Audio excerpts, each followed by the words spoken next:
Kathleen Fobig. She spent 20 years in jail for killing her 4 children. They are all under the age of 2. She's considered the most notorious serial killer in the history of Australia.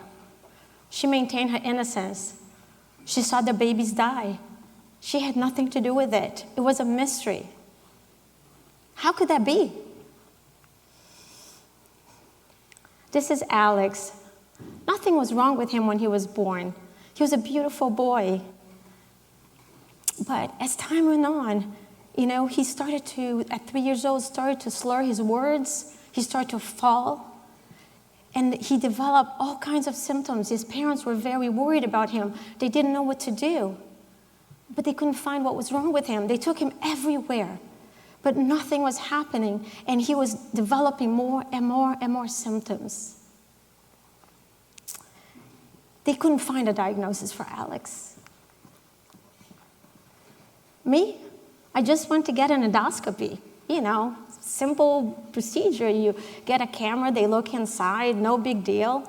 I thought I was going to go back to work a few hours later. I closed my eyes, 3, 2, 1. Wow, that sleep they put you in is delicious. But when I woke up, something was so wrong with me. I felt like an elephant was sitting on my chest, and he wouldn't get up. I felt crushed. I felt sicker than I ever felt before. I thought, I'll talk to the doctor. He'll say, oh, that happens, I've seen this before. I'll give you some medicine, you get some rest, and you're going to be all good. The doctor didn't know what it was. He didn't know what I had. He couldn't help me. I went from that doctor to another doctor, to every specialist. I went to every facility, 6 states, every medical hospital, every medical center. I saw the best doctors, and no one could tell me what was wrong with me. No matter how much I tried, nothing happened.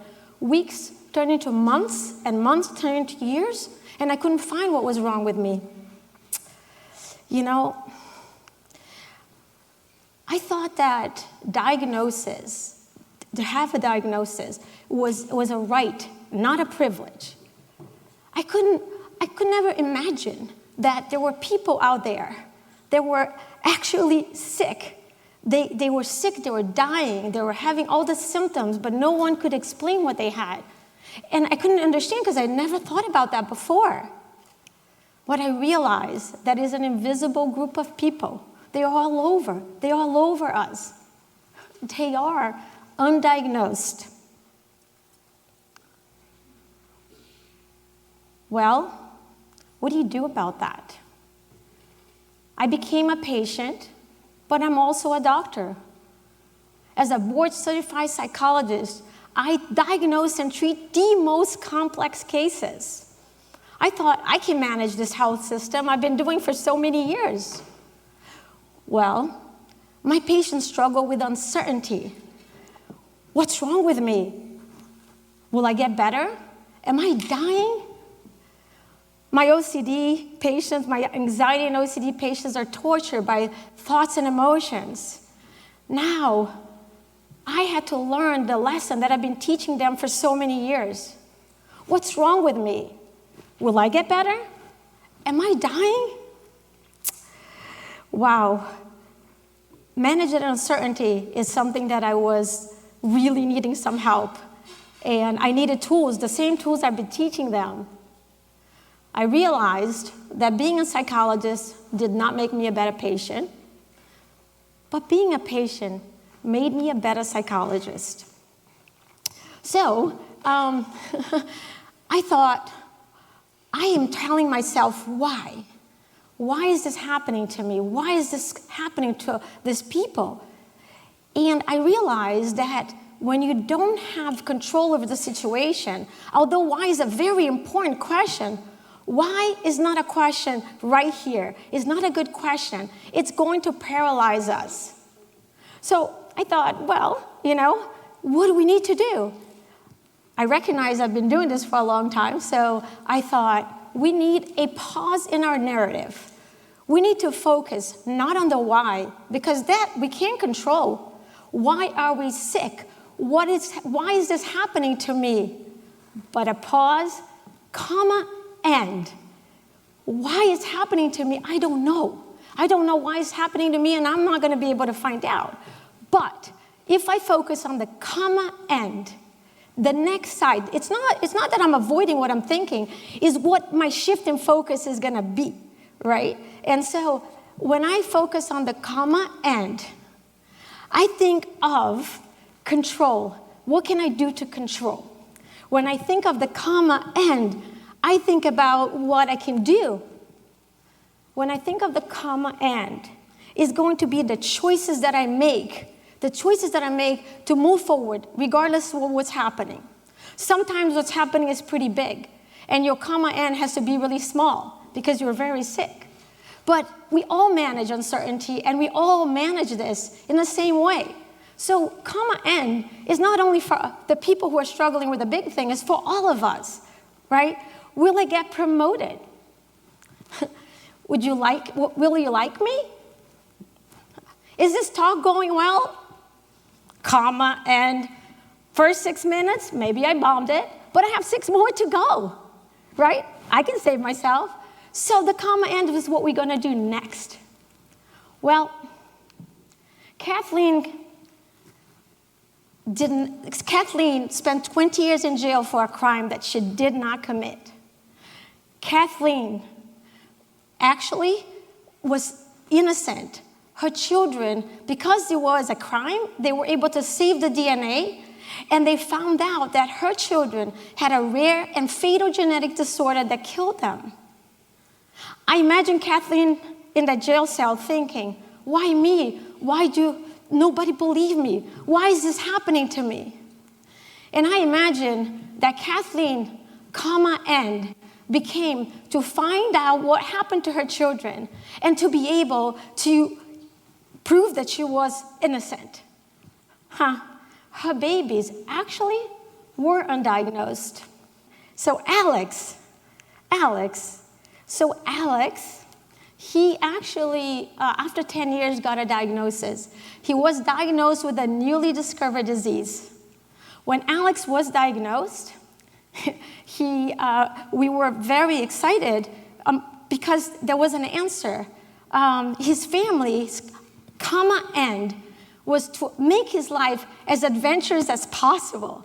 So Alex, they packed all his equipment and wheelchair, and they flew all the way to China to meet the Transformers.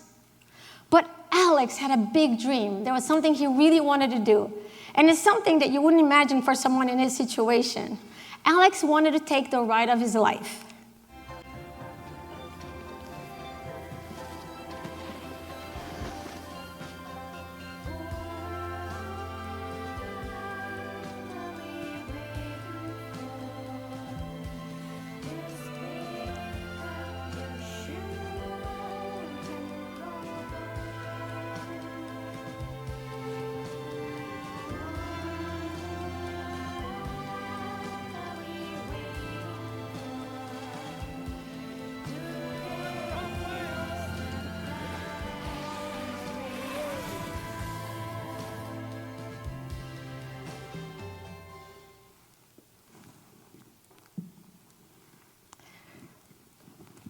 Me? It's been 14 years since I had that colonoscopy, and I'm doing better, much better. My comma, and is happening here, right now with you. I want the world to know there are millions of people that are undiagnosed, and their information is very, very precious. It would allow us to new discoveries. It really is the future of medicine.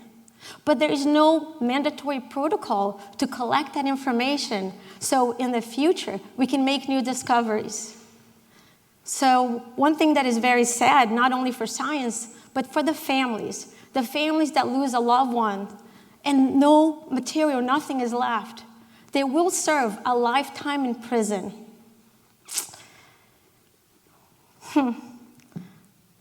I know Alex really, really well. Really, really well. I spent many, many hours, many days with him. my common end brought me to them, to Alex's family. When I had to shift my focus from being sick, I decided to do something I had never done before, something much bigger than my illness. I decided to document the lives of people who are undiagnosed, and I made a documentary. Crazy story, but I made a documentary. And that's how I met his family.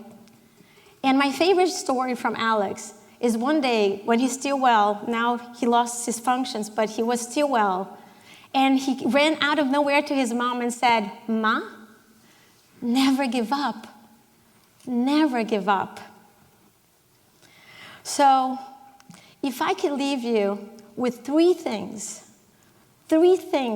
that you could take home with you that will really, really support you for the regular things, for the day-to-day things, and four very big ones. Embrace uncertainty. Accept the unknown. Accept the unknown. 2, build resilience.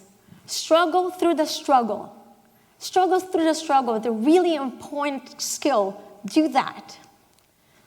And if you find your common end, you will find hope. Thank you.